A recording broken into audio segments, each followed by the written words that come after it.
నమస్తే. Welcome to I dream. నేను లక్ష్మి దుర్గా.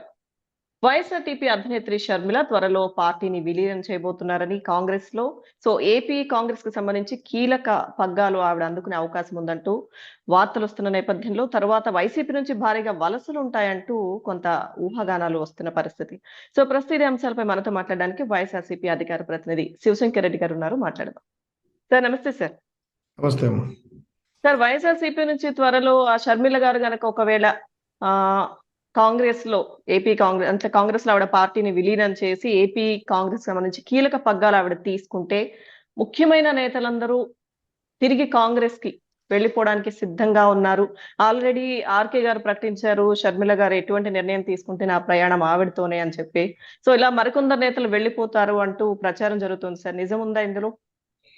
అంటే అసలు కాంగ్రెస్ పార్టీ ఆంధ్రప్రదేశ్లో ఉంటే దానికి హ్మ్. పగ్గాలు పట్టుకోవడానికి ఒకరు కావాలి. ఆంధ్రప్రదేశ్లో కాంగ్రెస్ పార్టీ అనేటువంటిదే పుట్టి మునిగిపోయింది. తెలంగాణలోనే కాంగ్రెస్ తెలంగాణ ఇచ్చిన అని చెప్పి ఆ సోనియా గాంధీని మళ్ళా బయటికి రావాలంటేనే అస్సలు 10 సంవత్సరాలు పట్టింది. హ్మ్. తెలంగాణ ఇచ్చిన కాంగ్రెస్ అట్లాంటిది ఆంధ్రాకు ద్రోహం చేసినటువంటి కాంగ్రెస్ ఇక్కడ పూర్తిగా నామరూపకాలు లేకుండా తుడుచుకుపట్టినటువంటి కాంగ్రెస్ 2019 ఎన్నికల్లో కనీసము పోటీ కూడా చేయలేనటువంటి కాంగ్రెస్ కి, స్థానిక ఎన్నికల్లో పోటీ చేయలేని కాంగ్రెస్ కి ఏ హ్మ్. విధంగా కాంగ్రెస్ ఉందని మరి దానికి ఒక పగ్గాలు ఇక్కడ పట్టుకోవడము, దానివల్ల ఇంపాక్ట్ అంట మన నాయకులు వెళ్ళడం అంట.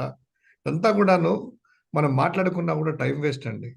హ్మ్. ఎందుకంటే షర్మిల ఒక మా ఆడపడుచులాగా మాకు ఆమె వ్యక్తిగతంగా మాకు గౌరవం ఉంది. గౌరవిస్తాం ఎప్పటికి కూడాను షర్మిలమ్మ అంటే. బట్ అక్కడ ఆమె సాధించలేనిది ఇక్కడ వచ్చి ఏం సాధిస్తుందంటారు? ఆంధ్రాలో, హ్మ్. తెలంగాణలోనే నా తెలంగాణ నాది అన్నారు. తెలంగాణలో తిరిగారు, పాదయాత్రలు చేశారు. ఆడపిల్ల కాదు ఈడపిల్ల అని చెప్పి ఆవిడే అంటుండే. ఏది ఏమైనా కూడా ఏంటంటే కనుక ఈ చనిపోయినటువంటి కాంగ్రెస్‌కి ఎవ్వరొచ్చినా కూడాను దానికి కనీసం అంటే గనుక జీవం పోయలేరు. బతికి హ్మ్. బట్టకట్టడం దేవుడెరుగు గాని జీవం అనేటువంటిది పోయలేరు. ఇది క్రిస్టల్ క్లియరు. ఇక నాయకులంటారా? హ్మ్. ఎవరెళ్తారండి దాంట్లోకి?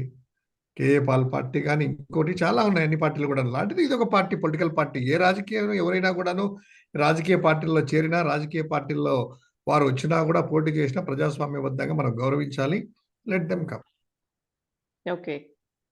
సార్ అయితే ఇక్కడ షర్మిల గారు పైగా కాంగ్రెస్ కాబట్టి ఇంత బలంగా కథనాలు వినిపిస్తున్నాయి అంటున్నారు గదా సార్.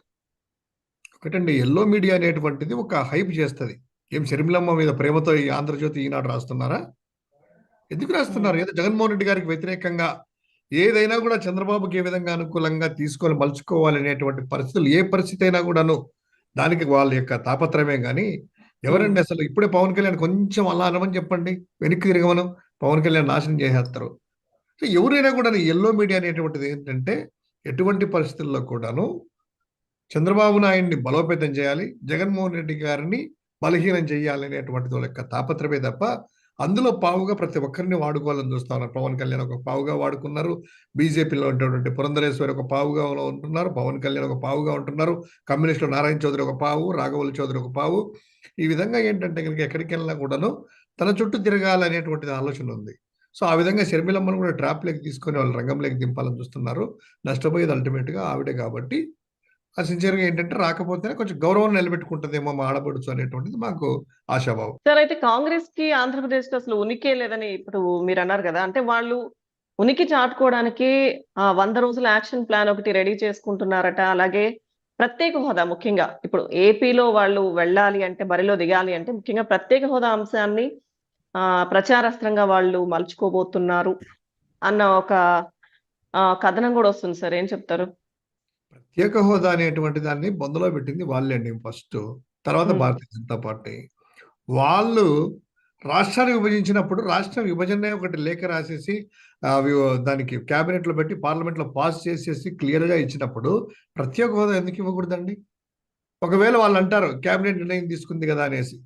తీసుకున్న తర్వాత కూడాను దగ్గర దగ్గర 60 రోజులు అధికారంలో ఉన్నారు కాంగ్రెస్ పార్టీ. యూపీఏ హ్మ్. గవర్నమెంట్. ఆ 60 రోజుల్లో ఎందుకు ఒక ఆర్డర్ ఇవ్వలేకపోయారు? ఎందుకు ఇంప్లిమెంట్ చేయలేకపోయారు ప్రత్యేక హోదా అనేటువంటిది? సో, ఆ రోజు ఇచ్చింటే ఎవరు తిన్నారు? జస్ట్ ఒక పెన్ను ఎగ్జిక్యూటివ్ ఆర్డర్ రిలీజ్ చేయాలి. ఎగ్జిక్యూటివ్ ఆర్డర్ అనేటువంటిది ఒక సింగిల్ స్ట్రోక్ సిగ్నేచర్‌తో ప్రైమ్ మినిస్టర్ వచ్చేసి ఇచ్చిండవచ్చు. కాంగ్రెస్ పార్టీ ప్రధానమంత్రి మన్మోహన్ సింగ్ గారు ఎందుకు ఇవ్వలేదు? ఆంధ్రాకి అన్యాయం చేయాలని చేశారు. ఆంధ్ర నిలదొక్కకూడదని వాళ్ళ ఆలోచన ఉంది. ఆంధ్రాలో జగన్మోహన్ రెడ్డి బలపడతాడని వాళ్ళకి ఆలోచన ఉంది. ఒక వ్యక్తి కోసం ఆంధ్రప్రదేశ్ ప్రజలను సర్వనాశనం చేసినటువంటి వాళ్ళు ఈరోజు ప్రత్యేక హోదా ఎలా ఇస్తారండి? ఎలా తెస్తారు? ఆ రోజు వాళ్ళ చేతుల్లో ఉండేదే కదా, వాళ్ళు ఎందుకు చేయలేదు? ఇవ్వలేని వాళ్ళు మళ్ళీ ఇక్కడికి వచ్చేసి ఏదో మంగళవారం అన్నట్టు ఈరోజు ఆ మాటలన్నీ కూడాను అంతా కూడాను ప్రజలు నమ్మేటువంటి పరిస్థితిలో లేరు. సార్ అయితే ఇన్ఛార్జీల మార్పు దగ్గర నుంచి ఇప్పుడు కూడా కొంతమందికి ప్రజల్లో వ్యతిరేకత ఉన్న వాళ్ళకి సీట్లు దక్కవని బాహాటంగానే చెప్పేసిన పరిస్థితి. ఆల్రెడీ చాలా మంది నేతలు అసంతృప్తిగా ఉన్నారని, ఇంకా టీడీపీ విషయానికి వస్తే గనక చాలా మంది తమతో టచ్ లో ఉన్నారని, బయటకు వచ్చే అవకాశాలు ఉన్నాయని వాళ్ళు చెప్తున్నారు. సో అంటే ఇవన్నీ పక్కన పెడితే మరి ఈ అసంతృప్తులు ఎవరన్నా వైఎస్ రాజశేఖర రెడ్డి గారి కూతురు కాబట్టి అటు సైడు ఆవిడ ఎటువైపు ఉంటే అటువైపు వెళ్ళే అవకాశం ఉందా ఏపీలో? ఒకటండి, ఈరోజు పార్టీ సీట్లు మార్చేది ఒకటి, 2 అంశాలు ప్రధానంగా తీసుకోవాలి. సామాజిక న్యాయము. ఎక్కడైతే బీసీల పాపులేషన్ ఎక్కువ ఉందో, బీసీలకు రాజ్యాధికం కావాలి, ఎస్సీలకు వచ్చేసి ఎక్కువ మందిని అసెంబ్లీలోకి తీసుకురావాలి, ఎవరికి ఎలా అనేటువంటిది వాళ్ళ గెలుపు కారమైనటువంటి వాళ్ళని బేరీజ్ చేసుకొని అన్ని విధాలుగా ఆలోచన చేసేసి జగన్మోహన్ రెడ్డి గారు పార్టీ అధ్యక్షుల వారు నిర్ణయం తీసుకుంటున్నారు. ఒకవేళ ఇది మేము ధైర్యంగా పలానా చేస్తా ఉన్నాం కదా, చంద్రబాబు నాయుడు అనే వ్యక్తి కానీ, పవన్ కళ్యాణ్ అనే వ్యక్తి కానీ, మేము ఇన్ని సీట్లలో పోటీ చేస్తున్నాము, మా వాళ్ళు ఇక్కడ చేస్తున్నారు, మా క్యాండిడేట్లు వీళ్ళు అని చెప్పేటువంటి ధైర్యం వాళ్ళకు లేదు. ఎంత బలహీనంగా ఉన్నారో చూసుకోండి వాళ్ళు. ఇదే అంటున్నారు కదా, ఏదో మొన్న వచ్చేసి చంద్రబాబు నాయుడు ఉద్యోగులకు ట్రాన్స్ఫర్లు ఉంటాయి వీళ్ళకి అనేటువంటిది. సిగ్గు లేక ఇదే రాజకీయ నాయకుడు చంద్రగిరిలో ఓడిపోతే సొంత ఊరు కాదనేసి ఎందుకమ్మా వెళ్ళిపోయాడు అక్కడికి? కుప్పం కిందకి వెళ్ళాడు. బీసీలకు సంబంధించినటువంటి స్థానాల్లో బీసీలకు వాళ్ళు ఇవ్వాలి. వైఎస్ఆర్ కాంగ్రెస్ పార్టీ బీసీ నాయకుడిని సుబ్రహ్మణ్యం గారిని, అదేవిధంగా ఇప్పుడు భరత్ గారిని పెట్టింది. ఎమ్మెల్సీని కూడా చేసాం, ఒక బీసీలకు ఇచ్చాము. ఎందుకు బీసీ లైన్లోకి వెళ్ళేసి నువ్వు ఓసీ ఎందుకు వెళ్ళావయ్యా? ఏ ట్రాన్స్ఫర్ పెట్టుకొని వెళ్ళావు? నువ్వు ఉద్యోగివా? అదేవిధంగా నీ కొడుకును మంగళగిరి ఎందుకు పంపించావయ్యా? గుడివాడ పంపించచ్చు కదా, వాళ్ళ తాతగారి పుట్టినీళ్ళు అంటారు కదా. మీ పుట్టినీళ్ళు కదా, చంద్రగిరిలో పోటీ పెట్టండొచ్చు కదా. ఎందుకు మంగళగిరిలో వచ్చి ఒక బీసీ వ్యక్తి ఉన్నటువంటి ఆ దాంట్లో సీట్లు మీరెందుకు ఉంచుకోవడము? ఈరోజు బీసీ అభ్యర్థి నిలబెట్టాం, మంగళగిరిలో కూడాను, కుప్పంలో బీసీ అభ్యర్థి నిలబెట్టాం, గాజువాకలో బీసీ అభ్యర్థి నిలబెట్టాము. ఘనంగా బీసీలకు, ఎస్సీలకు, ఎస్టీలకు, మైనారిటీలకి రాజ్య స్థాపన ఉండాలి, ప్రతి ఒక్కరిలో వాళ్ళు ఉండాలని కోరుకునేటువంటి మనస్తత్వంలో జగన్మోహన్ రెడ్డి గారు ఈ విధంగా చేస్తా ఉన్నారు. ఎవరికో భయపడో ఇంకొకటో అనేటువంటిది కాదు. ఎక్కడికి వెళ్ళారు? ఒకవేళ వాళ్ళకి వెళ్ళేటట్టుగా అంటే కనుక ఎవరు వెళ్తారండి? ఇక్కడ పనికిరాని చల్లని కాసు ఆయన అంటారు కదా, ఇక్కడ చల్లని కాసు అక్కడికి వెళ్తే చల్లని కాసు అవుద్దా? ఒకవేళ ఆయన ప్రకారం అయితే కాదు కదా. సో ఇప్పుడు ఎవరికైతే సీట్లు దక్కని వాళ్ళు, ఈసారి అవకాశం రాని వాళ్ళని మరి ఏ విధంగా వాళ్ళని అంటే బుజ్జగిస్తున్నారు అనుకోవచ్చు సార్? మరి ఎట్లా వెళ్తున్నారు వాళ్ళ అసంతృప్తి చల్లార్చడానికి? రాజకీయంగా చాలా అవకాశాలు ఉంటాయండి. ఎమ్మెల్సీలు కావచ్చు, చైర్మన్లు కావచ్చు, కాన్స్టిట్యూషన్ బోర్డు మెంబర్స్ కావచ్చు, వివిధ హోదాల్లో ఉన్నటువంటిది పార్టీలో కూడా అత్యున్నతమైన స్థానాల్లో ఉన్నారు. పార్టీకి రన్ చేసే వాళ్ళు కొంతమంది ఉంటారు. ఈ వివిధ అవకాశాలు ఉన్నాయి. వాళ్ళ సామర్థ్యాన్ని బట్టి ముఖ్యమంత్రి గారు మాట్లాడతారు. వాళ్ళకి పార్టీకి సపోర్ట్ చేయండి, వీళ్ళు చేద్దాం, ఈ కారణాల వల్ల మారుస్తున్నారు, వీళ్ళకి ఇస్తాము, మీకు అవకాశాలు అనేటువంటిది క్లియర్గా అన్ని అవకాశాలు ఉన్నాయి కాబట్టి అవన్నీ వాళ్ళ ప్రపోజల్స్ పెట్టడము, ఆయనకు అధ్యక్షులుగా నిర్ణయం తీసుకుంటారు ఇలా అనేటువంటిది. సార్ అయితే ఫైనల్లీ వైసీపీ బలహీన పడుతుంది అన్న మాటల్లో నిజం ఉందంటారా లేదంటారా?